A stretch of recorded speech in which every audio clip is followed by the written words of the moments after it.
Ја поканувам Монику Змановска, психолог и семен советник, осврне на улогата на семените терапевти, значи како навлегуваме веќе во делот на системот, на она значи каде системот има слуга, значи како терапевти играат улога при медиацијата за заедничко родителство, кај што воедно ќе сподели и лични примери, секојдневна работа, како им помогнала на одредени на родители кои што се развеле да изградат функционално родителство после тоа. Повелете.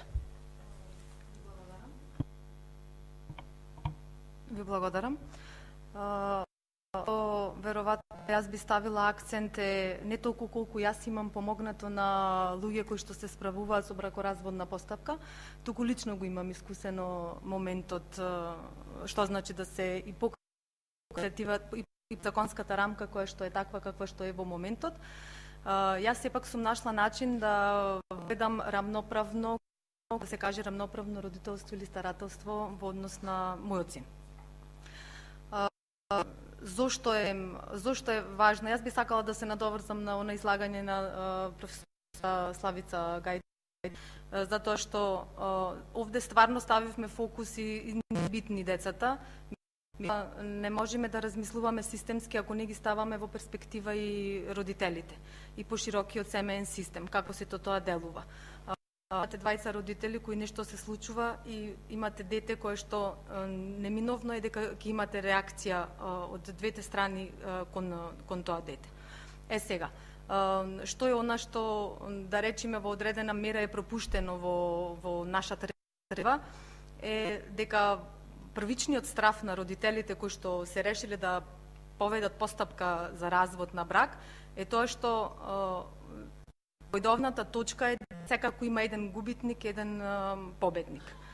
И решивме ние како центар да ја поддржиме оваа иницијатива, бидејќи доколку промена во рамка би имало можност да родителите првично да биде таа опција за рамноправно старателство, за рамноправна грижа на детето, ставени родителите во една позиција на несигурност, на страф.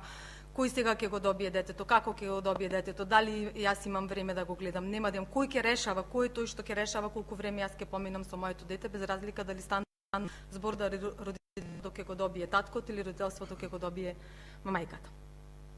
Улогата на семејните советници ја гледам тука како доста значајна, бидејќи системски ги гледаме работите, системски ги поврзуваме работите, кога се случуваат промени, системски овде да се случат промени и кога се потегнува една промена во закон, иницијатива, по-ширински треба да се согледаат работите и не само како таа промена ќе влие во останати промени. Оно што сакам да го истакнам е дека огромната помош и поддршка на родителите им е битна и психоедукативно да се делува. Кој центар тоа ќе го работи, како ќе го работи, на кој начин, веројатно е нешто дополнително за дискусија. Има тука сега Центар за социјална работа е активиран, меѓутоа како се спроведува тоа и кое е моето искуство.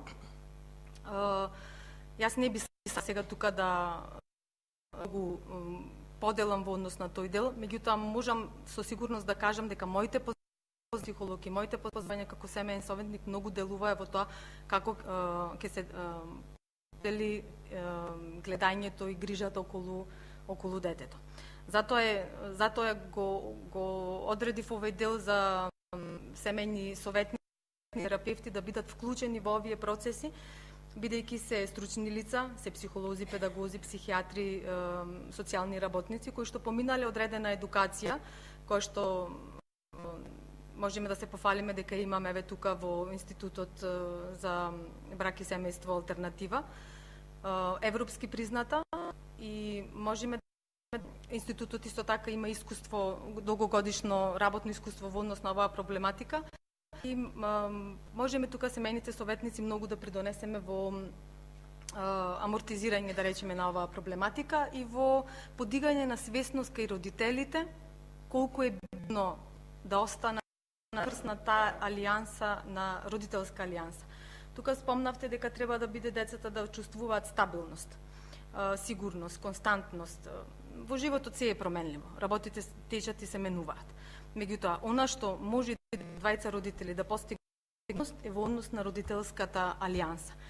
Тука се гледа моќта на родителите и моќта на системот на систем, без разлика што се случило развод на брак.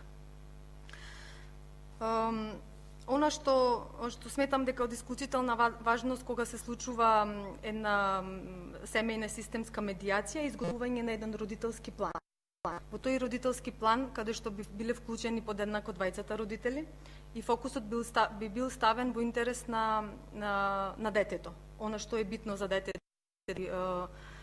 од една страна, а од друга страна да му се помогне на родителите, како што каже професорката, да се растеретат од тој емоционален набој кој што сепак разводот е болна ситуација и непријатна ситуација, болна не само за родителите и за децата и за многу други, меѓутоа колку родителите побрзо зацелат во тој процес и побрзо се стабилизираат и не изгубат идентитет и како се, толку побрзо ќе се стабилизира таа родителска алијанса и сето тоа подобро ќе се рефлектира врз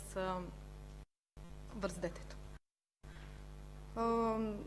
Тој во однос на планот, родителскиот план, секако се битно да се вклучени и двајцата родители. И тоа е еден процес кој што подолго траен процес во секој случај. И како што кажа, фокусот да биде секогаш на детето. Мојата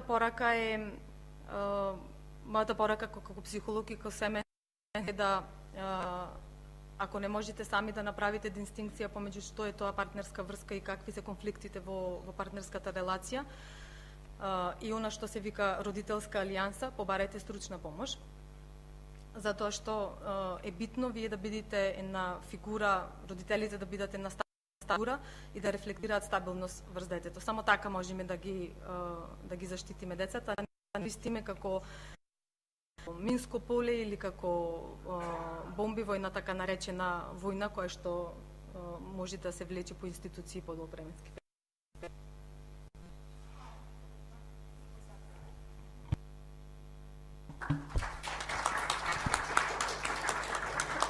Благодарам Кузмановска што имавте храброст да споделите дел од вашата лична судбина со тука присутните и за тоа што испративте апел дека секогаш кога ќе почувствуваме одредена немоќ или одредено незнање да се обратиме до стручните лица за да ни помогнат како тоа полесно да го надминеме, односно како пред се да им помогнеме најмногу на нашите најмили, односно на нашите